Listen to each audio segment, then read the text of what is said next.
She is the CEO that is a fierce female running the show at Eklund and Gomes. It's Julia Spillman Gover. Julia, welcome to the show. Hey guys. Oh my God. Hi, Julia. You look amazing as always. Thank you. I'm actually in the New York office here at 936 Broadway. I love it. Is your office open? A little bit, partially. Kinda. John and I are here with some of the top agents, and getting stuff done still in New York. Well, let's get right to it because I know you are busy. Julia, tell us, how did you meet John and Frederick? One of my dearest friends, Michael Altnew, actually put me in front of them, probably 8-9 years ago for a potential sales director gig with them. And we just started to click. And unfortunately, that job didn't work out because I didn't have enough experience. But we always stayed in touch. And then about 5 years ago, the perfect job with them popped up. And here we are 5 years later. So you were going for a sales job and you didn't get that job, but you stayed in touch. I love that. Yep. So obviously, they had just came over to Douglas Elliman. I had just joined Douglas Elliman. And, obviously, as I say, they're the sun and everybody wants to be close to the sun. So I was so fortunate to really, build a relationship with them and then work with them on one of their best-selling projects that ultimately just continued. It was like, okay, here's your title, then let's build on, let's add some more. And here we are now. Well, if you had to marry one of them, who would you marry? Let's say you have to marry John or Frederick. Who are you going to marry? I'm actually married to the straight version of John Gomes. Oh, I think we have a picture of the straight version of John Gomes. Let's see. Here he is. Ooh. Yes, honey. You can see some John Gomes vibes. They wear the same size clothes. It works. He's so cute. And I hear he's a New York finance guy. Yeah. Mm-hmm.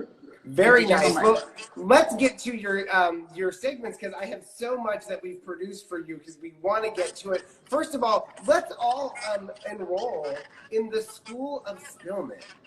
Look at that. This is where you share some of your deepest CEO insights with us. First of all, we're all curious.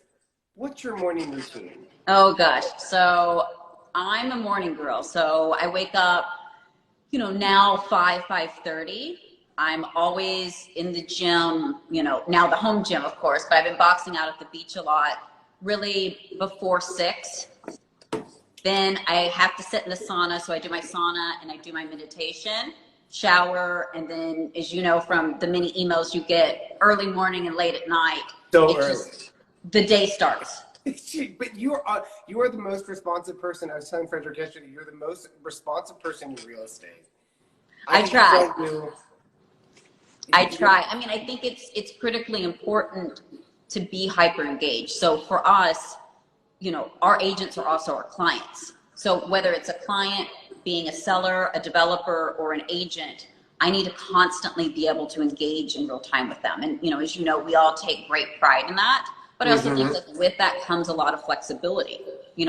Can you be in Cabo doing that? And I think people assume that you're attached to your phone in a negative way. I also think, obviously, you can do that, from the beach, from the gym. Do you ever unplug, Julia? Are you ever like, you know what, it's Saturday, I'm going to take a beat? Yeah, I'll take walks where, maybe I don't have my phone. But, again, I think it allows me more flexibility. So I don't really see it as a negative. Now, last year, John and Fred actually, for my Christmas gift, gave me a week at the Golden Door.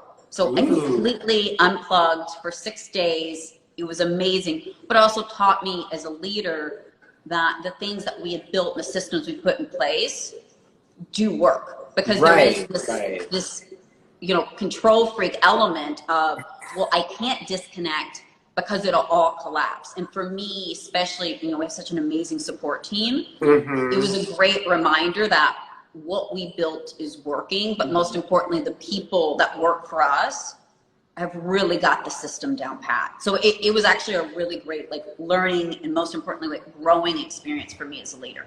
Right, it's like a kid on a bike. You're training them, but sometimes you have to let go of that seat and know that it's not going to collapse without you, and you can come back, and that's really truly the sign of a great business. So how do you command a room, Julia? I love this question for fierce females in real estate, because I feel like it's a boys club out here, and when I see women in a room, I love to ask them, like, how do you command a room? You know, a lot of people are always, I think when they think of that question, they're always concerned with like, how do I come in with a bang? And I think the more, you know, that people get to know me, they realize like, I'm very, very Southern.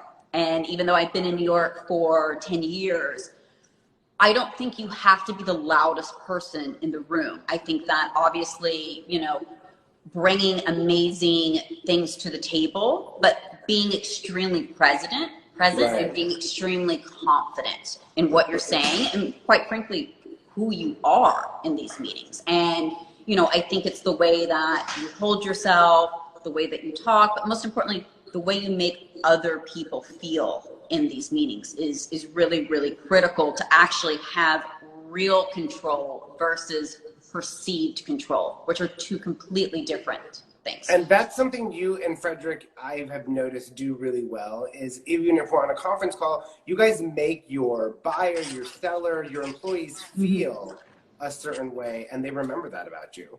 As they should, because, you know, this is such an emotional process. And I always say, you know, I'm such not an emotional person. I think that helps me navigate these deals so easy. But if you're not feeding them what they need and nurturing the emotional needs, like, you're out the game. Right. So wait, you said you were from the South. Where are you from in the South? I'm from Kentucky. You're a Kentucky girl. Did you move to New York with like bright lights, big city in your eyes, and you were going to take over you were going to be like the Carrie Bradshaw?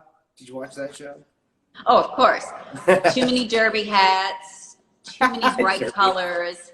The first thing I did when I got here, my husband, this was 10 years ago, so we were engaged at the time, and he took me to Saks Fifth Avenue, and he had like a personal shopper so that I felt, you know, confident in like all the kind of like winter clothes, because, you know, we moved from the South. And I walked into this room, and I'll never forget it. It was hanging clothes of black, gray, and there was one like blush pink, and that was like the color pop. And I was like, I don't know if this is going to work so well. So, you know, so it was a real adjustment phase for me, you know, and so obviously, you know, like my whites, or if it's pink, like whatever it is, I always like try to integrate a little bit of color, because I think, you know, you always have to be yourself. I mean, we have to pause and look at your fashion, because it is phenomenal fashion. So what are your tricks to always looking like $1 million? Because, you know, Frederick said in his book to invest 10% of your income when you're starting out in your wardrobe. Real estate is a lot about what you're presenting, and you kill it. Like, what are your tricks? You're saying color? You know, I have a stylist that I work with, but I always come up with like the vision for it. And, you know, it's been really fun because, you know, having the two work husbands, you know, and Frederick will be like, okay, I'm wearing this. So we'll really play off of that.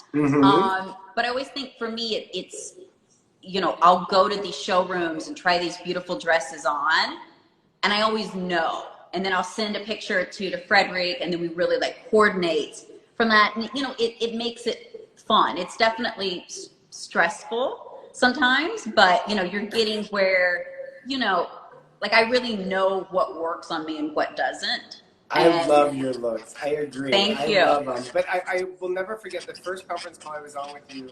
We were talking about an event, and at the end, you guys all cut me off and said, well, what are we going to wear? And then instantly you all talked about, you need to be in suits, you need to be in tuxedos, I'm going to wear purple. It was wonderful.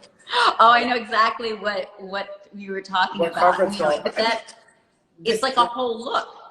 But what's your advice for young realtors who are watching the show who don't have a stylist? What were your tricks when you were poor? You know, it's funny because, you know, I always say, like, there really is two joys. Because you got to remember, the core of who I am, I'm still like this like small town, like Southern Kentucky girl. And I take a lot of pride in that. And I think it's also helped me stay very like humble and not as jaded, kind of like moving up the ranks. Right. But I think like, you know, it's so funny because everybody assumes that everything is super expensive. Well, one, I don't own hardly any of these dresses. I'm a big staple person. And then I have a great stylist who's been able to go and source me these dresses. You know, so yes, I know a lot of women take pride in saying like, I have this $20,000 purple dress and I'm never going to wear anywhere. Like for me, like, you know, I work too hard for that money. So for me, it's okay. Like, you know, my Balmain jacket, like this is a staple I can wear for the rest of my life. You know, I have a Birkin that was a big deal that, you know, I made a deal with my husband. If I could sell $30 million, he would let me buy a Birkin if I could get off the wait list. Well, I have that Birkin, you know, so for me, it's amazing. The investment pieces, because if you really know how to wear clothes well and you wear them instead of them wearing you, you can go to Zara and tailor something, put a beautiful, you know, bag or pair of shoes and walk with confidence.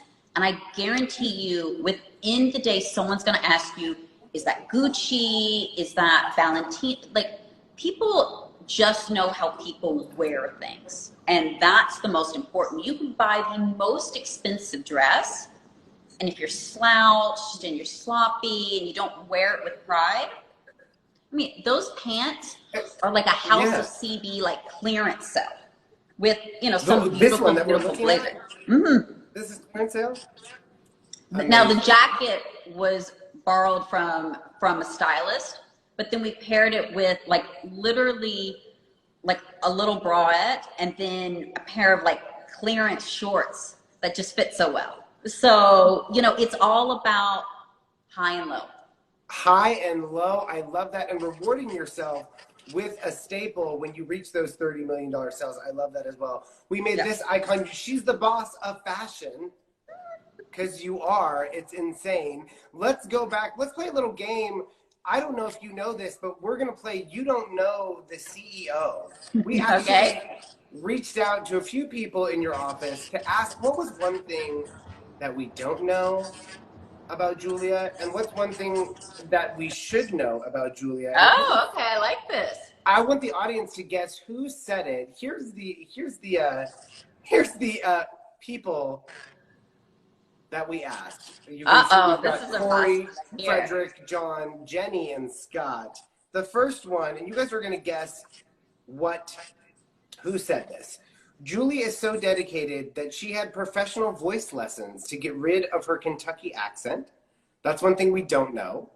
True statement. One thing that this person admires about you is that when Julia wants to know the truth about something, she calls me. Who do you guys think said that? I love that. So did you really have voice lessons to get rid of your Kentucky accent? Well, because I worked at Merrill Lynch right after college. And so I'm 24, I'm from Kentucky, and I sound like I'm from Kentucky. Oh, and I'm a female. So you can figure out how that went. So that's not a good I wanted to keep enough of it where it's like soft and Southern, but it wasn't quite as like twangy as maybe I left college with. Well, we got some guesses in the comments section. Tracy Ward says John. Miss Diango says Fred. Maltno says John. Martin _Realty says Fred. John Gomes says Scott. You guys are all wrong. It was Corey Charlupski. I knew it. Yeah. Oh, I should have let you guess. I'm sorry. What was your guess? Because I had a Corey call the other day. I was like, okay, I need the real talk from Corey. The real talk. You need the real talk. I love that. Okay, next up, you guys. This is a fun game. Who said this about our dear Julia Spillman? Number one, I never knew someone can love French fries as much as I do. She can eat French fries and have six-pack abs. That was one thing you didn't know about Julia. And one thing that you admired was, I admired her work ethic. She works tirelessly for us, and I think she never sleeps. She responds all hours of night, anytime. Who do you think said that? You know who said it. Audience, who do you think said that about Julia? I never knew someone who could love French fries as much as I, and I admire her work ethic. She responds anytime. Go ahead, and we've got a Frederick, Juanita _ Anuza says Frederick. Tracy Ward _ Eklund and Gom says Frederick. I love that your team all over the nation is joining in to watch this. Jenny, we got 3 Jennys. Julia, who is it? It's definitely Jenny. That was like our bonding moment. And we can always be found. She and I are very, very close personal friends. We'll always find the 2 of us with a plate of fries. That's never enough for the 2 of us to share. Wow. I had lunch with John yesterday, and we were like eating LA salads. And he ordered French fries. And I was like, do you eat French fries? I think it's a New York thing. Oh, we love our French fries. Okay, next one. This is a super fun game. I'm going to pull up the next one. Oh. Okay, hold on. Sorry, delay. Frederick, your chain is too long. Oh. Next one. Okay. She's a badass driver of trucks. I know who this one is. And she can cook a traditional Thanksgiving dinner for 30 people. What? I know exactly who this is. Can you cook like that? That's crazy. We always do huge Thanksgivings. I do every single thing. Somebody will like maybe make a salad. And then for Christmas, we do like a friend's Christmas. And I do a lot of the dishes there as well. I love cooking. And it makes me feel very Kentucky girl. Are you one of those that is like, I cooked, so you clean? Oh, yeah, absolutely. Absolutely. All right, audience, who said that about Julia? She is a badass driver of trucks, and she can cook a traditional Thanksgiving dinner for 30 people. We've got some Johns. Joyce Gatto says apple pie. Oh, because I made an apple pie for Christmas. She was there to taste it. Malthno says Scott. Adam _ Wigner says Scott. And JT Medeo says Seagull. Julia, who do you think said that about you? Is definitely John, because I may have pulled a crazy U-turn driving a truck in LA. So it was definitely John, and we obviously talk a lot about Thanksgiving, and one of my favorite dishes, which is the sweet potato casserole, which is like kind of world renowned at this point. So definitely John. Well, in a real talk twist, you are wrong. It is Frederick Eklund. Okay. I'm shocked because Frederick is so annoyed always by the driving, because he's not a big fan of one of John and I's favorite cars. So I'm shocked. I appreciate that he's taking note. It's a real talk twist over here. If you're just joining us, we're playing You Don't Know the CEO, where we're asking Julia, we asked some of her team one thing that they admire about her and one thing we don't know. The next and final one is, I didn't know she had such good taste in music until driving in between meetings in Los Angeles with her. And number 2, her family is to her. She is running a big business and somehow manages to put family first. Audience, who do you think? They're still talking about food. Sweet potato casserole, make me a pie. Audience, who do you think said that about Julia? I'm sure Julia has her guesses. Make me a pie, please, says Miami Beach Real Estate. Need to try that sweet potato casserole. Martin Realty says John. John. We've got a G. Mateo John. Victoria Corey. And Wriggle joined. Julia, who do you think said those? I'm going to go John. You are correct. It is John Gomes. Do you have good taste in music? I think so. Yeah? What do you listen to? What's the last song on your phone that you're obsessed with right now? Oh, so I'm really into house music, so... Ooh, you've got to get the new Dua Lipa remix album. It's called Club Future Nostalgia. So good. Yeah. So I've been driving a lot into the city, so, so I need some new songs for sure. Ooh, Club Future Nostalgia, everyone, download it. Okay. Thank you so much for playing You Don't Know the CEO. Isn't your team so sweet? They adore you. Well, they think that I drive trucks a lot and cook a lot, so that's good, and work a lot. Sounds like a keeper to me. All right, now let's get real talk and spill the tea with Julia Spillman, where you're going to take us inside some of these hard-hitting questions. I'm going to put on my Barbara Walters hat here. Okay. First up, you're married to Wall Street? You have to tell us more about your amazing husband. How did you meet him? I'm going to throw up a picture because he's so handsome. Not the one on the right. We actually met at a Merrill Lynch dinner. Gosh, it'll be 13 years in April. How crazy is that? Oh my God. I was like 15, you know, it was like illegal. So, yeah. And so we just celebrated 9 years of marriage, and, you know, no kids. We have a super fun life, but I think it's been really great. You know, you're getting a lot of Bruce comments. Everyone loves Bruce. So it's Bruce sometimes Wayne. kind of annoying because I'm used to being, you know, the queen bee, and then Bruce comes around and, you know, everybody just loves him. But he's a really great guy, you know, super, super dedicated to his work. But what's been really fun for us is we both have worked really hard to build these amazing sales teams.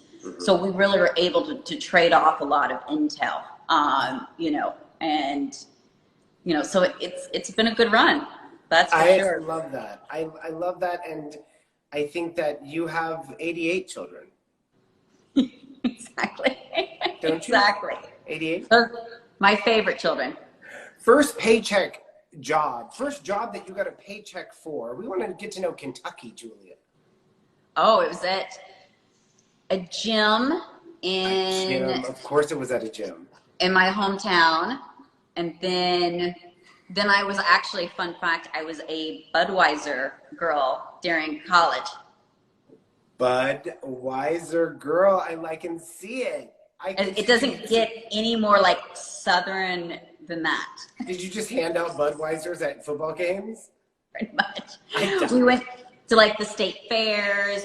We went, Key West. We traveled with the Clydesdales for a bit. It was definitely fun, but it was like such a stereotypical, like Southern belle kind of pageant, you know, gig.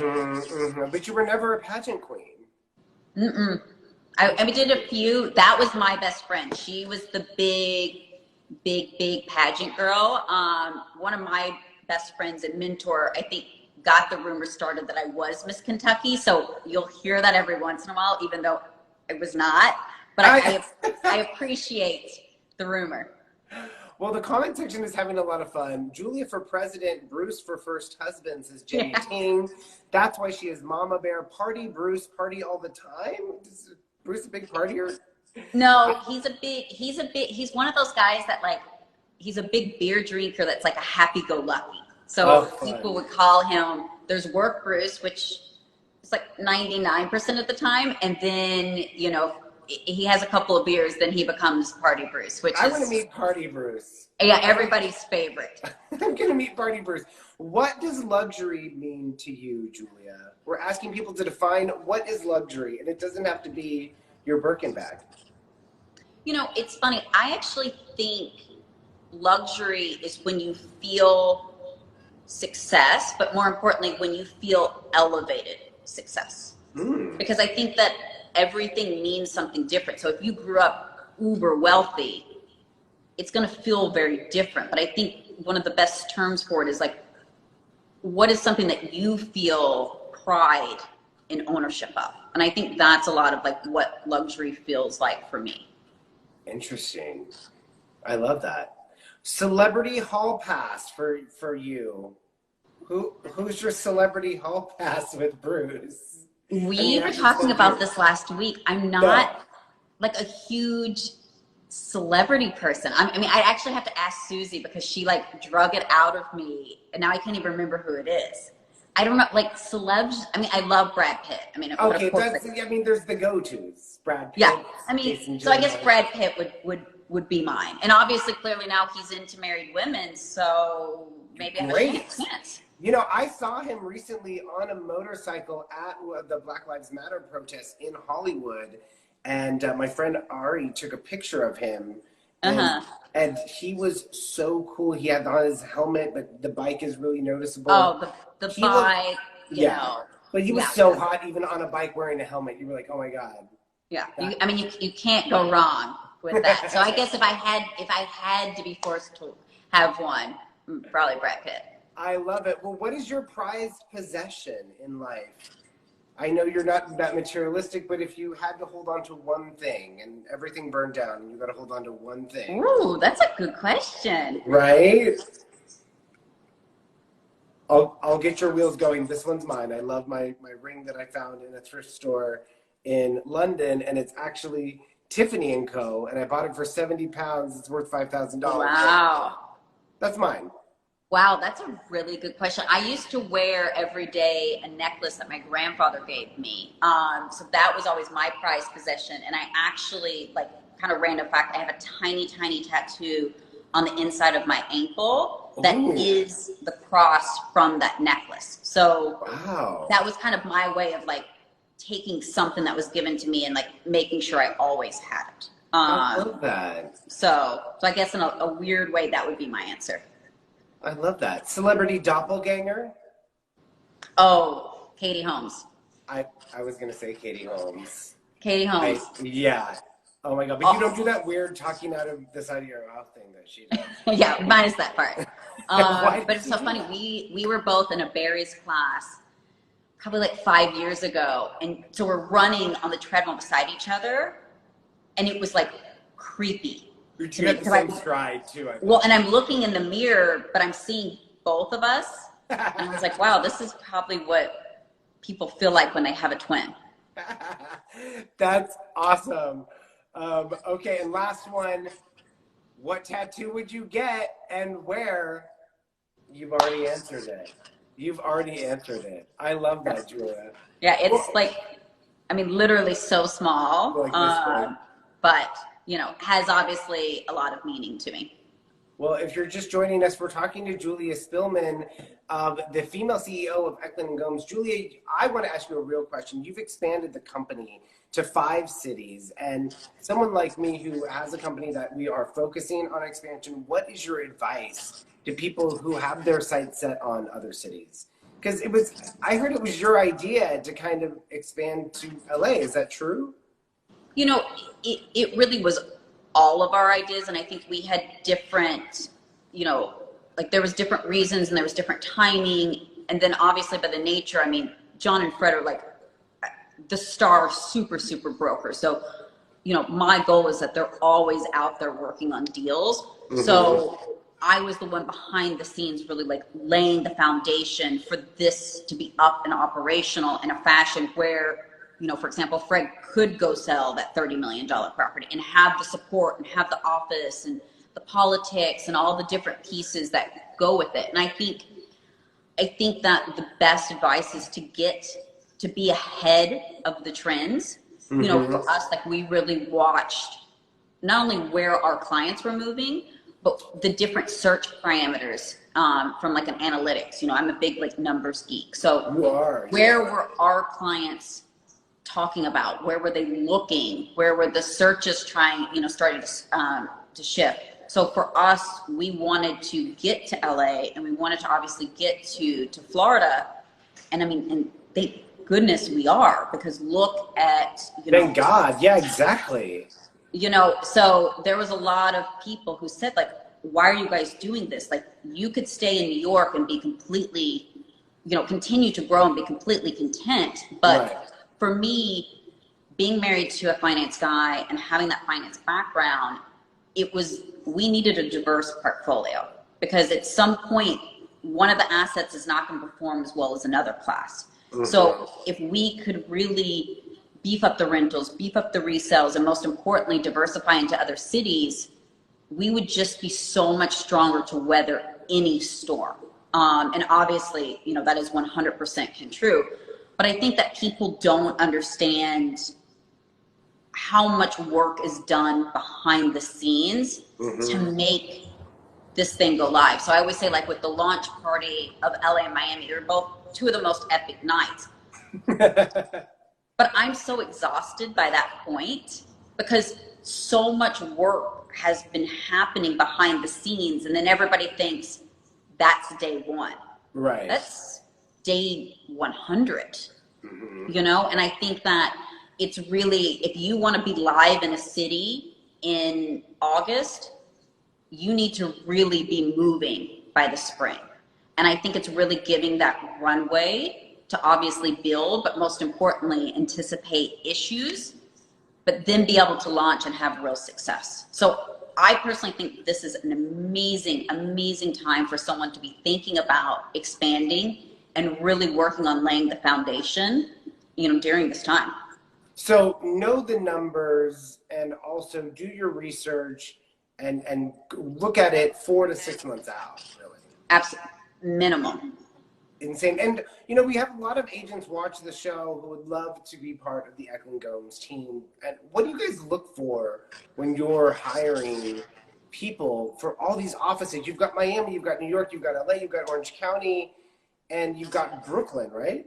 Yep. And we've got a Jupiter team who's amazing. We're, you know, in Fort Lauderdale. You know, So for us. who is an Eklund and Gomes employee? I said, what do you look for an Eklund and Gomes employee? You know, there's something, and I never really understood this until spending so much time with John and Fred. There's something about the chemistry, because we really are a family, and there's a lot of us, and you can't just throw someone into a very large tank of what can be sharks.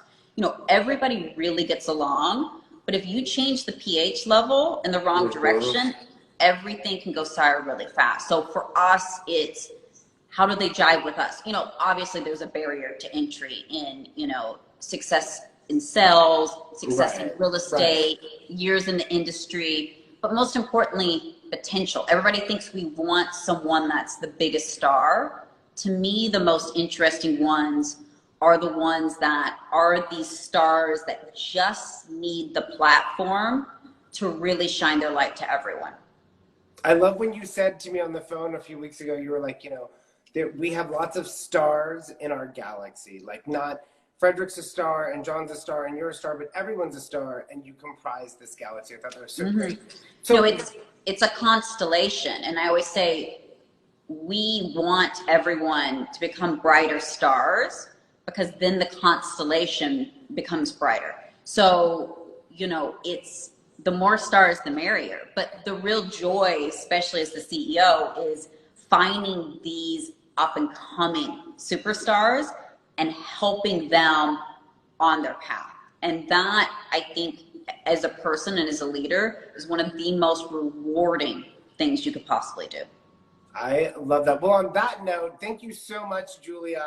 I think everyone on the team is so honored to be a part of your constellation, and you help everyone shine so bright because you are an inspiration to us. You work so hard. So thank you so much for joining the show and thank you for having me. Games with me. Perfect. Thanks so much. I'll see you next week. See you next week when you're here in LA. I can't wait. Oh my God. Thank goodness. Bye. Thanks, guys. Oh, I'm trying to, there we go. Bye, Julia. Thank you so much for joining, and thank you everyone for watching. Julia's going to be in LA next week. I can't wait. We're going to do yoga together. We're going to go out to lunch. It's going to be wonderful. And you're going to be along for the ride. Thank you again for keeping it Real Talk. I'm your host, Alexander Ali. Have an amazing day, and we'll see you tomorrow for our last episode before Labor Day. And then next week is our 100th episode, if you can believe that. Tuesday after Labor Day will be our 100th episode, and we hope you'll join us. Bye-bye.